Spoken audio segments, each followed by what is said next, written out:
What a cool moment. That should be the intro to the video. That should be the intro. Me pouring you water. Yep, that and then bang, and then down.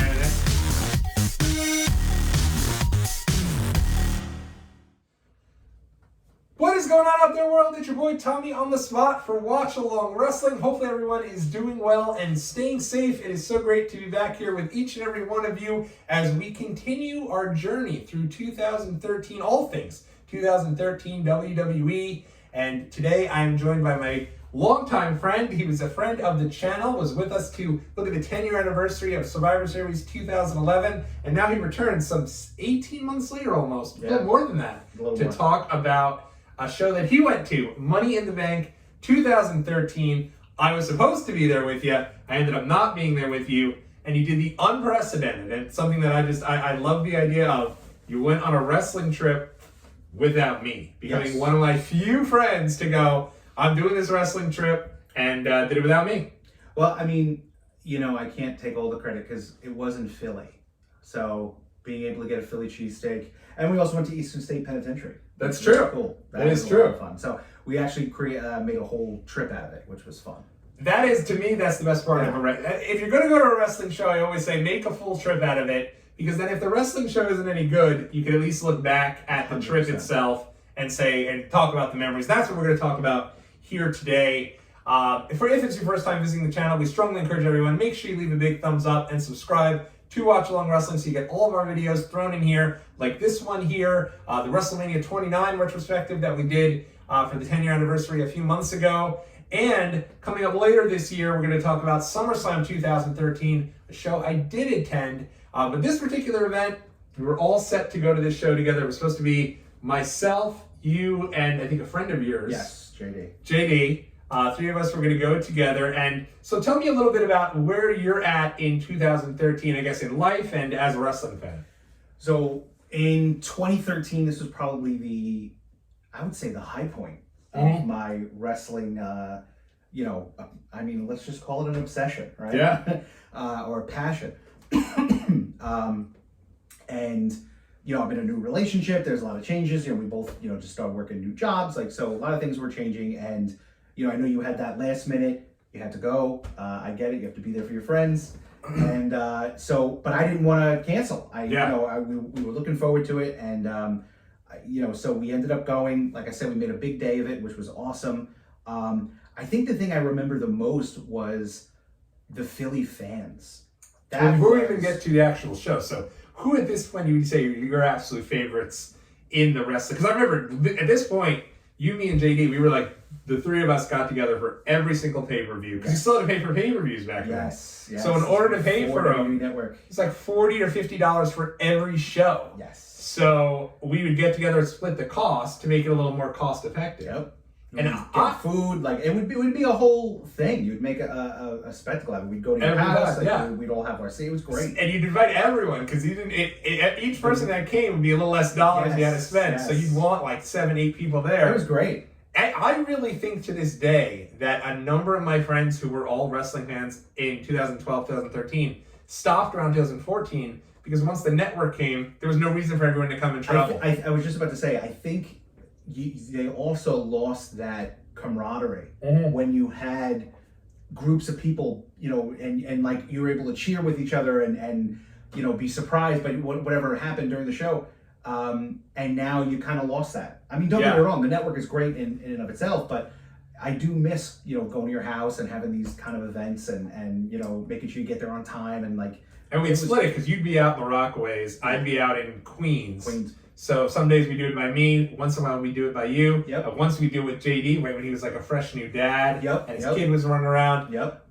So it really was. Those were the days, I thought those were some of my favorite days of being a wrestling fan. And then, you because I feel like what happened is also because you pay for the show and you'd have an event, you'd really all be super into the show. Yes, because it's not like you could go back and necessarily watch it as many times as you want or have access to every single pay-per-view. And that's where the network really changed things, like being able to go back and watch some of the old stuff, right. The Attitude Era. That, I remember when I first got it, that's literally all I did, was just watch the Attitude Era, back when I was, a hardcore fan.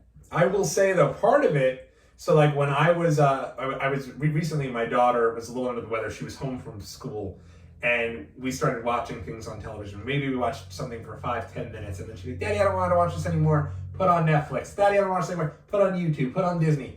And I think WWE Network, it was similar to that, because like you'd go to Blockbuster, you'd get like Survivor Series 1997 and Royal Rumble 98, and you'd watch both shows, no matter how many times. But with the network, it was like you'd start something and then go, oh, that's cool. But actually, oh, this reminds me of this. Let me go watch this. Yeah. I'd say, like, I still have the Blu-ray CM Punk Best in the World. And, like, I will still occasionally pull it out and watch it. And it's like, that's something that, you know, because I don't have the network anymore. Yeah. And it's something that, like, I think you lose when you have the ability to just have everything at your fingertips. Exactly. And that CM Punk doc, that's a great one, That was a great one. And that brings you back, too. CM Punk is a big part of this show. He's still during his first run.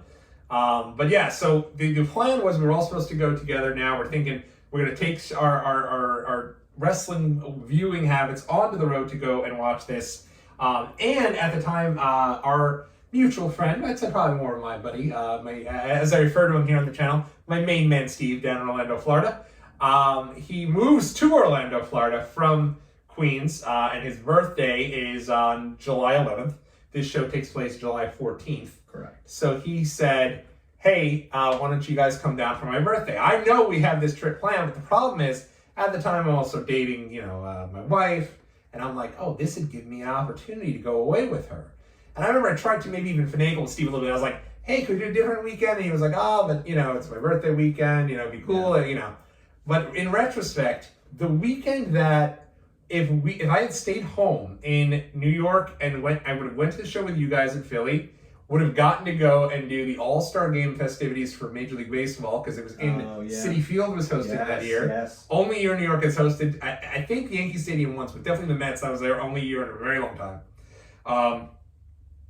Instead, I sacrificed all that, went to Disney World, enjoyed myself. Nobody appreciates it. Yeah. And it's funny because we just, earlier today, you and I are recording about this, Steve and I this morning for our Disney channel did the 10-year anniversary of our trip to Orlando this morning. So I've gotten to talk about this weekend twice in one day. And for me, it was so, it was an enjoyable trip going to Disney. But if I had even pivoted a little bit, the week before this, WWE launches their Performance Center in Orlando, Florida, which is where all the NXT guys, all those new guys are kind of being brought up and trained. And that was open to the public. So had I gotten to Florida the week before, I'd have gotten to go to that. Oh, wow. And so I should have just pivoted the weeks a little bit. Yeah. I mean, again, I think it ended up working out the best. I mean, obviously, and again, we'll get into the matches and everything, but, being there in person, obviously, very different. And one of the things I think that I appreciated from it, and with you not being there, I think was also just made it different too. Yeah. Because we've gone to various different, shows together, but it almost seemed like I had to pay extra attention. Right. Because I was like, you're the wrestling guy. Yes. Yeah. My friend at the time, JD, he was like, kind of on the fence. Like, he enjoyed it, but he didn't watch it. Like, I was definitely religious with watching it. Even when they upped it to 3 hours. Really? I was tough, yeah. I stuck it out. And it definitely was a difference going to the show without you.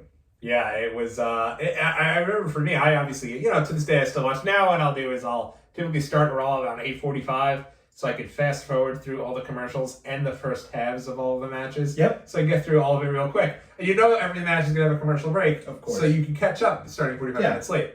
But yeah, you and JD went down there. I remember being really jealous and it was great because you guys were still able to go, so I was happy for you guys to go.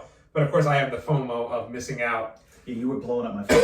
Yeah, what's happening there? How are the chants for RVD? Is it really sold out? I heard because of course the prelim matches, yes. Yeah, the prelim matches. Yes, that was insane. So how long were you guys in Philly for? So we got there early. I would say probably by like 10 or 11. Oh, that's awesome. Yeah, because again, like I said, we had kind of created a day around the event. Because we didn't want to just, you don't want to just go to, Agreed, especially if you're driving, I mean, again, it was only like an hour and 45, but still. So we went to Eastern State Penitentiary. It's an old prison that's open to the public. So we were able to go into there. We actually snuck into Death Row, which was kind of cool. Really? Yeah, you're not allowed to. Wow. That was a lot of fun. What is Death Row? Where they put the people, Really? Yeah. So it was like the cell block that was just for them. So I remember one of us stood guard, and the other snuck under the gate, and like we went up there. It was cool. It was a lot of fun. So Eastern State Penitentiary, you could pay to like go in. Yeah, basically it's like a museum. You pay and they tour you around. So I definitely wanted to do that. We obviously we ended up meeting my brother-in-law's brother because he's from Philly, and he kind of guided us around like some of the better spots. Like there's a really good ice cream parlor called Franklin Fountain, very, very good. And then a couple of different Philly cheesesteak places, obviously. And then we went to the show. We got there, made sure we got there early. We wanted to see the prelims and just kind of experience it because, you know, I've gone to shows in Madison Square Garden and, you know, just some in Nassau Coliseum, and then one in Connecticut. Really? Yeah. Oh, wow. Yeah. Actually, two in Connecticut. And just it always amazes me how different not only the fans are in every state, but just even the locations. Yeah. You know, how different, you know, the experience is, even though you're going there for the same event. I always thought that was really cool. Yeah. I always like Philly too. I just think it's a nice atmosphere. The crowd is super intense about everything. Yeah. Very, very passionate. We had gone there earlier this year for the Raw 30th anniversary, and I was blown away how many people were running in there to buy tons of merchandise, hundreds of dollars down on everything. I ended up not being able to purchase anything. Wow. Because the line was so long, and we wanted to get to our seats, you know. Yeah. But the lines were so long. Because again, this is kind of what you had said before. Like CM Punk was really big at the time. I mean, half the stuff was CM Punk. Right. You know what I mean? Like so. Yeah, it was really, really cool. So CM Punk, this is the time period where he is taken off from wrestling. After WrestleMania 29, he fights The Undertaker. He then takes off. He does his first time where he leaves. Mm-hmm. No one really mentions it, but he takes some time off. I think it was arranged time off. Needed a break. Returns the month before in Chicago at Payback. And the crowd's just like so amped for his return. So now leading into this is Money in the Bank. And I think a lot of people thought, were you rooting for CM Punk going into the Money in the Bank match? Absolutely. Now, at the Money in the Bank match, for those who don't know, they split them up this year. It was two different Money in the Banks. It was your champions Money in the Bank, so all former champions, and then your up-and-comer Money in the Bank, so all of the guys who are kind of on the rise within the company. And the way they did this was actually pretty cool. It was, so your main event was the aforementioned CM Punk, Daniel Bryan, who obviously held the title earlier as a heel. You had Christian in there, Sheamus in there, Randy Orton in there, and then you also had the returning Rob Van Dam. We got to do thumbs together. Yes. Let me put my drink down. I was going to say, why can't do one. The returning Rob Van Dam, RVD in Philly. That had to be one of the coolest deals. That was unbelievable. And I remember going back because I'd watched the show before we recorded, and in the beginning they even showed like the video package, and they even put like a little filter on RVD, and I'm like, they definitely did that so that the live crowd could see him for the first time and like see that screenshot and just lose their mind over it. They did a good job at covering that up, you know. Oh yeah. Like, because I remember afterwards we were talking about it, and I rember thinking, I'm like, you know, I'm shocked they didn't have any of his merch or anything, or just anything. Yeah. Nothing. They did a really good job at keeping that, under wraps, close to the chest. So yeah. Yeah, and I mean, it really, he returns, he comes in there, and he gets ready to do his Rob, Van, and right before he can even do it, everybody pounces him and beats the crap out of him, which is sad for him because I'm sure he was ready for it. I don't know if he could. I think he was struggling. That's why they wanted to get him out of there as quick as possible. So I liked his 2013 run, but it didn't compare to like his peak RVD time. And then in 2014, he had a really lousy run, which was unfortunate. But it was very interesting to see that portion of it. The up-and-comer kind of Money in the Bank deal was 7 heels. First time, I guess before we get that, we should also talk about the preliminary match before we get there, because that starts beforehand. And you think about the history in this match. This is on the kickoff show, when they really first started doing kickoff show matches, and they still, remember, this is still the day of pay-per-view. So it's supposed to kind of be your appetizer to the main course of the main show. So they wanted to get you something out there that you're watching and hopefully go, wow, I'm enjoying this so much, I'm going to plop down $60 and buy the pay-per-view. So the match here to start the things off was The Shield, the team of Roman Reigns and Seth Rollins, taking on the Usos, Jimmy and Jay Uso, right before the Usos are anything. They're not like on TV that much at all. What do you remember about that match itself?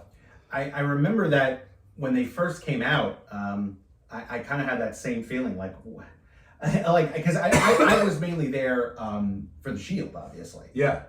Even though they were kind of on the decline at that point, and I remember kind of going into it, almost treating it like a bathroom break. Yeah. Like let's just whatever. But right off the we bat, rushed in just for this. Yeah, exactly. But I think the one thing that stuck out to me was the energy level. And I think part of that was because they were new and they had something to prove. Yeah. They went in and gave it everything. And you could really see that in the match itself. Oh, absolutely. Yeah, it was a great match. And you think about it now, Roman Reigns has been the champion now well over 1,000 days. Seth Rollins is the world champion of Raw. And Roman Reigns getting ready at SummerSlam later this year. He's going to be defending the title against Jey Uso. So all for the history in that match 10 years ago, all four of these guys now kind of the main event scene in WWE. It's pretty wild to think about. Yeah. But yeah, as Joe had said, Shield's kind of on a bit of a downturn here. WWE was kind of souring on them a bit. Even though Roman and Seth Rollins were the tag team champions, they went from feuding with The Undertaker and having big matches with John Cena, Ryback, all the big stars at the time, to now in the opening match against an undercard team like the Usos. But I think it was this match that kind of like reminded WWE, hey, we have big time players here. Yeah, it was a very technical match. Like I think that, again, like I said, the Usos brought the energy, but the Shield wasn't really able to make them shine, which I think it came across. Yeah, exactly. Then the show does. It starts with that aforementioned 7-man heel up-and-comers ladder match. It was the team of Jack Swagger and Cesaro, the team of the Rhodes Scholars, Cody Rhodes and Damian Sandow, Wade Barrett, the third member of the Shield, Dean Ambrose, and Fandango, or maybe as they call him, Fandango. We were talking about, so that was the 7-man match. Going into that match with those 7 folks there, who were you rooting for in that one? So it's tough because like at the time I was still a huge Shield fan. So Dean Ambrose was really like, I wanted him to, because again, like you kind of saw the writing on the wall. I felt like they were going down the line of just breaking them up and trying to see where each one fit in the company. And so I was really rooting for Dean Ambrose. Yeah. Try to get a shot there. I think for me, I loved Ambrose. And Ambrose is great in this match. He does the cool spot where they have the ladder between 2 men and he's standing on top of the ladder. Well, it's like this, and he's trying to grab the belt, like grab the Money in the Bank in the middle of that, and then like flip the thing over. Yeah. That's really cool stuff. For me, I always saw a lot in, I don't know why, I thought Fandango was just so great. And I thought they were at some point going to have to push him because, remember, he debuts the day after WrestleMania 29. Mm-hmm. Crowd is doing the whole, I'll put down my glass of water. Crowd is doing the dan dan dan dan, and I thought like it got over so much. So I thought for sure going into this, he was going to be the guy to win. Instead, even though there's 7 heels in this match, the match actually is a vehicle, ironically enough, because he's the biggest star now in WWE, to get Cody Rhodes over as a babyface. Cody going up, trying to get Money in the Bank, and then is eventually shoved off, as the whole place is going nuts for him, shoved off the ladder, and Damian Sandow goes up and smashes the ladder. The crowd going absolutely electric for Cody. What was it like to be there? And really, this is, I think, your first ladder match live, right? Live, yes. I remember because our seats were pretty good actually, and I remember because you're there live and you're seeing it. I remember realizing the one thing that stuck out to me was the sheer height. Oh yeah, because when you're watching it on television, it's television. You know what I mean? Like, but seeing it live, I just was so impressed by the sheer space of the whole thing. It was great. Yeah, it's a great point. And I had gone to Money in the Bank in 2019, and that was the first time I had done it. And I agree 100%. You don't know. You see each fall live, and it's like, oh my gosh, like there's no way. As Jim Ross always says, my Bell's palsy brethren, how do you learn after falling from 15-foot ladder? You don't. You just fall off it, and it hurts, and it sucks. And I think being there live, that's a great point. It really is. It's a lot. Yeah. Damien Sandow does become the second person to win Money in the Bank and lose, John Cena being the first. Did you think when Damien Sandow won the title that he would become world champion? No. I remember actually being really angry because at first I thought they were just trying to push him because they were. And again, I know we've had many talks about the direction where WWE is going, and just some of the mistakes that were made along the way. And I thought this was another one. I really thought they missed the mark. And then obviously down the line, when he lost, I was like, at the time I was relieved. I was like, oh, thank God. But then I remember thinking back, when I was there live, I was like, then what was the point? What a wasted opportunity. Because you could have pushed somebody that, not to say that Damien Sandow, is fine, but again, they could have had the opportunity to push someone else. Yeah. I think they missed the mark with that. So certainly a guy like even a Wade Barrett. Yeah. You finally go with and just see what you have. Yeah, absolutely. Let him get a fluky title win and maybe he becomes the biggest heel in the company. Yeah. So that was from there. From there, we're not going to get into every single one of the matches. I know on the show, AJ Lee fights Caitlyn. It's an okay match. Curtis Axel defeats The Miz. It's an okay match. Probably the one that sticks out to me, though, is Chris Jericho and Ryback.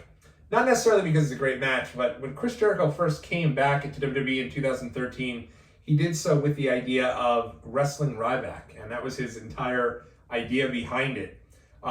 He ends up fighting Fandango at WrestleMania because Vince McMahon changed his course of direction. They put a whole deal down where it's Ryback against Mark Henry, and instead, Jericho waits a few more months to get his match with Ryback, and Ryback beats him. Jericho puts him over. It's a fine match. But did you see anything in Ryback that made you think Ryback was going to be something in WWE? I think at the time, I saw Ryback as, this sounds horrible, but just basically another meathead. Right. Like just another big body that really didn't have the mic skills. Yeah. Didn't really have, and again, not to say that that's everything, but at the time I remember I was actually more impressed with Jericho than I was Ryback. Yeah. Oh, Jericho can still go, yeah. Well, not only that, but just the ability to sell someone else is just as impressive as being able to sell it yourself. Right. So I remember that in that moment. And Jericho does. He has a great match here, and then the next night he has an incredible match with RVD. He ends up leaving WWE not too long after this to take another hiatus to go back and do Fozzy. But I thought, this was, I agree with you 100%. And Ryback, I think they did a good job building him up, but I feel like if he had a little bit more charisma, he could have really been something. He could have been a dominant force in WWE. But again, just. And I think also the Goldberg comparisons are probably always hurt him. Yeah. He'd come out, he would do the Goldberg chant immediately. I feel like he was Goldberg without the charisma. And that's the problem. Yeah. Goldberg had the charisma. Yeah, I didn't like Goldberg, but I do think he had the, as a character, he's an incredible beast. Next thing on this show, and probably I'd say, if you look back at the show, it's probably the thing that people remember the most going into it, and that would be the world title match, John Cena defending the title against Mark Henry. And this comes off of Mark Henry's retirement, where Mark Henry comes out in the retirement, quote-unquote, comes out the night after Payback in a salmon-colored suit. What do you remember about the Mark Henry retirement speech that ended up not being a retirement? I felt like I saw it coming. It was one of those things where because again, like John Cena's always, not always, but between him and the Big Show and him and Mark, he's always tried to kind of push the envelope with these bigger guys that are clearly bigger than him, because he's always kind of come off as this unbeatable or this powerhouse. And so when I saw him holding up the belt together, I was like, oh, that's you could see it coming. It was such a good fake, though. I remember I was every year from about 2009 to about 2018, my family would go to the Poconos every June. And whenever there'd be wrestling on, I'd try to kind of sneak it in toward the end of each night. And that night, right when we put it on, Mark Henry was coming out. And I had heard, Mark Henry, people were saying, I'm not too sure what's going on with Mark Henry, but I think he's retiring. And I agree with you 100%. He came out, I'm like, there's no way he's really retiring. Because also wearing this incredible, ridiculous salmon-colored suit that only Mark Henry can pull off. If I wear that, I look ridiculous. I look like probably a raisin. Just ridiculous. But he comes out, stylish as all hell, salmon-colored suit, and he starts going on this speech. And if you've never seen it, highly recommend you check this out. It's civic order for the working man. What? He comes out, he's got the suit on, and he starts going on and on about he's retiring because he wants to spend more time at home. And he does it for so long and sells it so thick, and he's crying, that after a while you're like, it's almost like Cena's reaction, because Cena's there, and he's at first like kind of trepidatious. Yeah. But towards the end, he's like, well, damn, this guy's really retiring. This is kind of sad. And he gets like a little emotional Yeah, about we it. have a little heart-to-heart. Yeah. Yeah. And then eventually John does. He gives Mark the belt to hold up. Mark lays him out, hits him with the world's strongest slam, and says, I got a lot more left in the tank, because that's what I do. And away we were to Money in the Bank. Yes. You know, in all honesty, the match, it was probably one of the few matches where I really had no idea what the outcome was going to be. Yeah. Because I thought in my head, because I do remember that speech now, and it being so like, cause again, he's great when it comes to his mic work. Yeah. And I remember being like, why would they, again, WWE and its infinite wisdom, why would they build that up just to have him lose? Right, doesn't make any sense. This is should Mark win Henry's and moment. then have like maybe a rematch. SummerSlam rematch. Or WrestleMania, whatever. You know, like have it be that. So that's why I was a little surprised and disappointed when he lost. Yeah. I couldn't believe it. I was actually rooting for him. Yeah. Plus, at the time, I think I was just so seen it out. Oh, for sure. We had seen enough. Yes. I mean, so I really wanted that. And at that point, it did kind of leave a little sour taste in my mouth, but it is what it is. And that is the complete sentiment of this crowd. They are fired up for Mark Henry. And you could tell, too, in that opening video package, when they show Mark Henry on the screen, everybody clearly must have just been losing their mind. Because when that music hits and it's, he comes out, somebody gonna get the ass kicked. The crowd is rocking. They are ready for it. They wanted Mark Henry to win this so bad. And Cena comes out, and it's maybe 75-25 in favor of Mark Henry. Nobody's there. You still have the woman and the children who are happy for Big Match John. But for the most part, everyone was ready to see a title change, and unfortunately was not to be. Yep. And this is a great spot for Mark Henry, but probably I think his last world title match on a pay-per-view. Yep. And is also, in a weird way, the beginning of the end of John Cena's run as the face of WWE. He'd go on to main event SummerSlam against Daniel Bryan. Daniel Bryan would win the title, and then John takes a back seat. Even though he main events with The Rock at WrestleMania 29, that's his final WrestleMania main event. Pretty crazy to think about. Yeah, if you think about it. 30, he goes against Bray Wyatt. 31, he goes against Rusev. 32, he's not on the show. 33, he teams with Nikki Bella to take on The Miz and Maurice. And really takes a major step back, and they start to get the new generation ready. Whether that be Daniel Bryan, Randy Orton, or eventually Roman Reigns. Yes, I was about to say Roman Reigns, yeah. Yeah, it kind of, I would say if I could sum that up, it really deflated the crowd. Yeah. It like at that point, people were kind of getting up, bathroom breaks, going. I literally remember going and getting chicken tenders. Yeah. There you go. Up and got tenders. But you gotta have the tenders, for sure. So I remember that specifically. Yeah, maybe if there's not a Money in the Bank ladder match, there's a question about whether you want to try to get out and beat the traffic. Yeah, exactly, right. Yeah. Leave it the 7th inning, Yeah. the 9th. Yeah, especially as I go to we go to the 2-day WrestleMania now. You think about how exhausting that must be. Imagine, man. And that first day, I always have to kind of give in to my wife and maybe think about heading out a little early. You have to. Because otherwise, you beat the traffic, you save so much time, as everybody is just disgusted throwing things at Watch Along Wrestling as I reveal this. But my wife's like, hey, we're gonna do 2 days of this. I can't stick around for every single solitary minute. No, I of don't both blame shows. It's a lot. Yeah. Yeah, we did it the first time we did both days. I remember. Second day we fell asleep. We slept till like 2 in the afternoon. Did you do like a full weekend once? Well, when it was here, we did every single. Yeah, I mean, it was ridiculous. But yeah, we do the 2-day WrestleMania, especially with bringing Dakota. It is so exhausting. Even going to just one pay-per-view show. Yeah. It is a lot. As I realized that my shorts are a little short.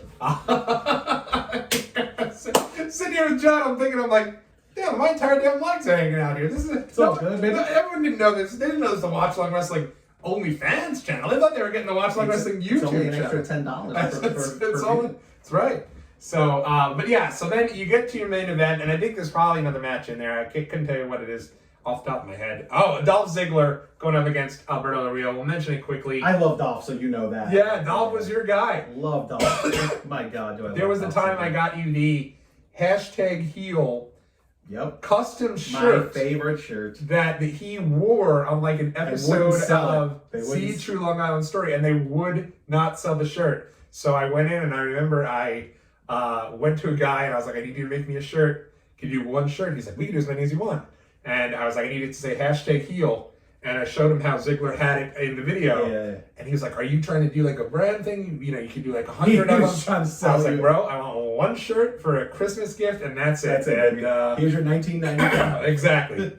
And I remember being so amped, and I was like, Joe was going to love this gift. That was, and then I got you the CM Punk shirt. You got me the CM Punk shirt, yeah, which was like a really cool limited edition like CM Punk shirt. Yeah, it was so cool. That was for Christmas of 2013, I think. Yep. 2013 Christmas. So it was crazy, but what a cool deal of Dolph having a chance to be world champion. Unfortunately, he doesn't get the title back at Money in the Bank, and wouldn't get the title back. I'm not sure he ever got the title back after this. They kind of go away from his run as champion because he ends up getting injured. But did you think Dolph could have been that next guy for them? Absolutely. He got the belt? Again, his ability, his mic work, I'll say it again, is, I don't know who can match it. He's so good. Yeah. And he could go either way. Right? Like when he was, whatchamacallit, I look back like through his different feuds, and like everyone, I just always remember him having the upper hand and just the other person just not being able to just match his level of energy. Right. He's unbelievable. He bumps for people like crazy. He does everything so fluidly. The sells that he does is unfortunately. And he's still there now. They just don't realize it. I love that feud too. Yeah, that was great. Amazing. Unfortunately, he does get a chance with the belt for a little bit, but they just don't go back to it. They go to Alberto Del Rio, and that sets up your champions now for SummerSlam. You got John Cena on one side, you got Alberto Del Rio on the other side, and that gives us to. And what was your thoughts on Alberto Del Rio? Were you a fan of him? I hate him. Yeah, he was. Couldn't stand that. him. The only thing I liked about him was Ricardo Rodriguez, his personal ring announcer. That was it. That's the only redeeming quality. He came out and Alberto, and like he would do the whole thing. I thought that was awesome. Yeah. But he kind of a scumbaggy guy from all reports. Yeah. Oh yeah. He's a douche. Not a guy that unfortunately just I was never a huge fan. So again, we get to our main event scene. Ends up here with a lot of people. Again, I think this for a crowd too, because you can tell the crowd really comes in here for a couple different things. Number one, they were here to see Mark Henry win the title. Number two, they were here to see either Daniel Bryan, CM Punk, or RVD win the Money in the Bank ladder match. Instead, this is known for the big major angle where Paul Heyman turns on CM Punk, throws the ladder down while Punk is on the ladder, turns on him, and Randy Orton should go up, takes the Money in the Bank. And this, at this point, I'm assuming was probably pretty deflating for the live crowd. Well, I was just about to say, and I had forgotten that was specifically when Paul Heyman turned. Yeah. I was so disgusted because at the time, like I said, like it was such an up and down, that whole pay-per-view. Yeah. And we've seen pay-per-views where the whole time you're out of 10. Yeah. And this was just up and down, and sometimes that could be fine, that's part of the the entertainment aspect of it. But the way they ended that and CM Punk being I just remember being so frustrated with the brand at that point. And honestly hating Randy Orton. And now, I've changed, obviously. I think Randy Orton is fantastic. But, at the time, I remember it put a lot of negative heat towards him. That unfortunately, I think, hurt him in the long, or at least in the short term. Well, and so, he goes on main event of SummerSlam, and I'm there for this, and I'll go through it in more detail in a different video. But inevitably, he does cash in, because Randy Orton's kind of this, weird babyface tweener type deal. Yep. And at SummerSlam, I remember being there with my wife, her first real wrestling show, and Daniel Bryan has this big triumphant victory over John Cena. Everybody's doing yes chant, going crazy, which we used to do at every happy hour after work. Somebody get a shot, everybody would be doing the yes chant the whole time. If somebody who came out who would never be there would show up, walk in there. You get your person who's like in their mid-50s would come through for happy hour. We'd all be doing the old happy, yes chant.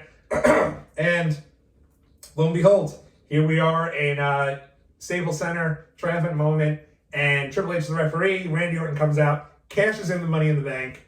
Triple H turns on Daniel Bryan, and Randy Orton is your new champion immediately after Bryan gets the victory. So, and I remember my wife sitting there, and everyone was so mad. People are chanting bullshit. People are leaving. I think I'm probably sitting there like this.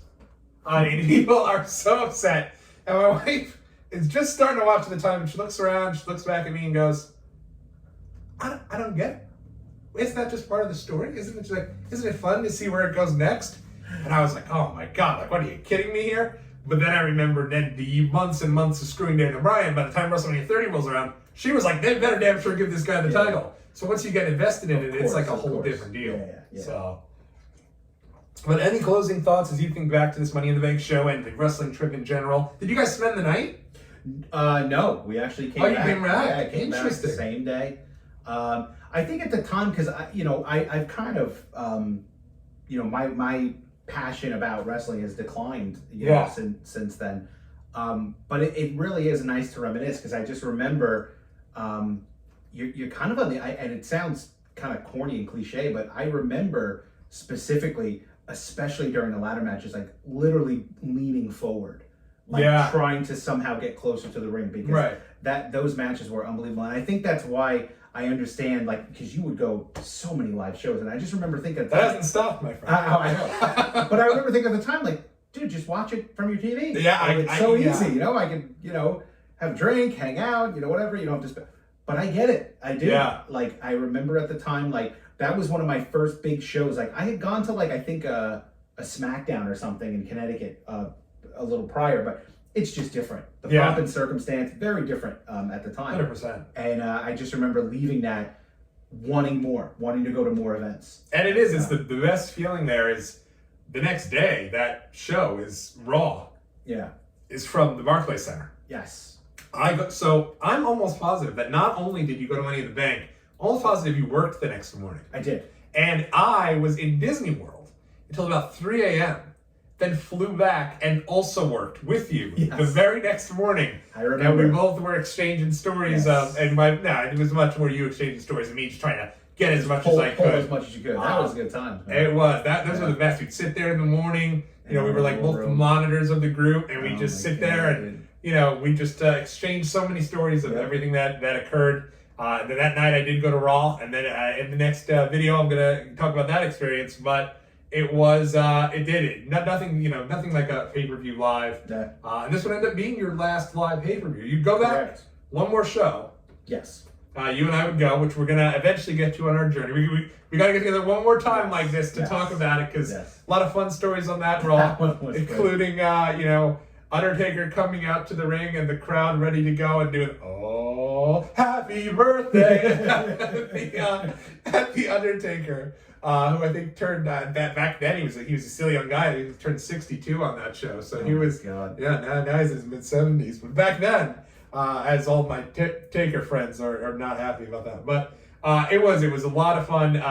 Those were the good old days, and do you feel like what was it about WWE in general that you went from being such a fan who would go and travel from New York to Philadelphia for a show? What do you think made it to a point where it was just you were over the commitment of it? I think part of it was just oversaturation. Yeah. Like the beginning of the end was when Raw went to 3 hours for me. And I remember when we had that conversation, that was like one of the first things you asked me. Was like, "Are you done with it now?" Yeah. And I remember being like, "No, not at all." But like that was a huge, kick in the gut, just because like I would just remember being like, I don't know if I could devote this much time to it. Yeah.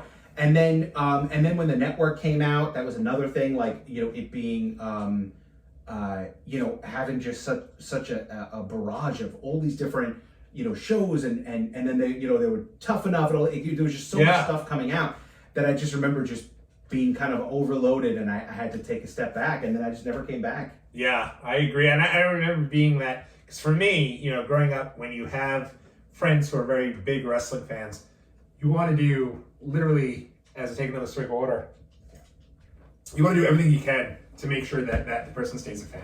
And I remember I was trying. I was like, oh, Joe, you gotta, this thing here is happening. Like, you had a birthday, and here's another. We went to that comedy show. I went to the Mick Foley comedy show. You know, and, so I was trying to even look for, like, wrestling adjacent things to keep you somewhat entertained.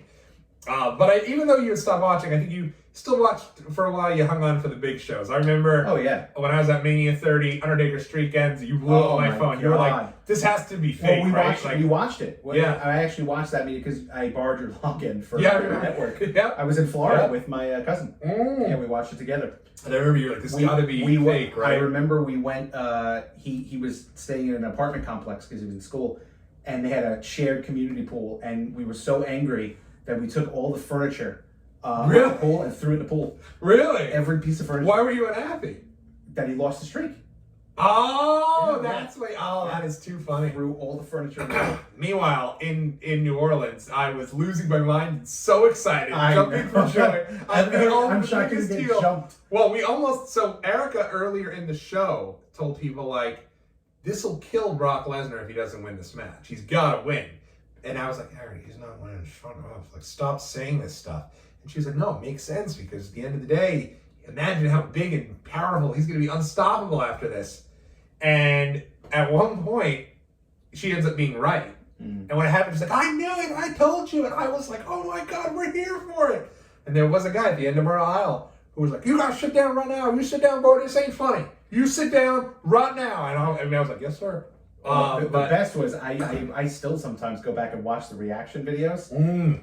Oh my God! People were like, people are crying. People literally left WrestleMania early. And if it wasn't for Daniel Bryan, I think a lot more people would have. Daniel Bryan had to come out and save the end of that show. Yep. But you had that. But I remember you hung around when Sting debuted. I remember you were watching that one. You messaged me there. And then at the Mania when our main man Zack Ryder won the Intercontinental title at WrestleMania 32. That was amazing. And you were like, holy shit. And that was I think that might have been the last one I think you maybe watched. That was the big one, yeah. That was a good one. But it's definitely an end of an era for sure. Yeah. But it's good to reminisce though. It's nice. It's why Watch Along Wrestling exists. It's not only to help you, the viewer who's watching at home, come with me on these trips, but also reminisce with me about what some of these deals were and what it was like to be a fan. Joe, I think you did an awesome job setting that up. Thank you. Thanks for coming along, and we'll do it a third time. Make it a third time's a charm. Early next year. That one's great. Yes, definitely. Indeed. That's a very good. That's a very fun. That's so bad it's good memory there. So that'll be a fun one to check out. That'll be up in next April. So we got a little ways to go. But until next time, everybody, make sure you leave a thumbs up, subscribe. I'll see you guys in the next video. Have a good one.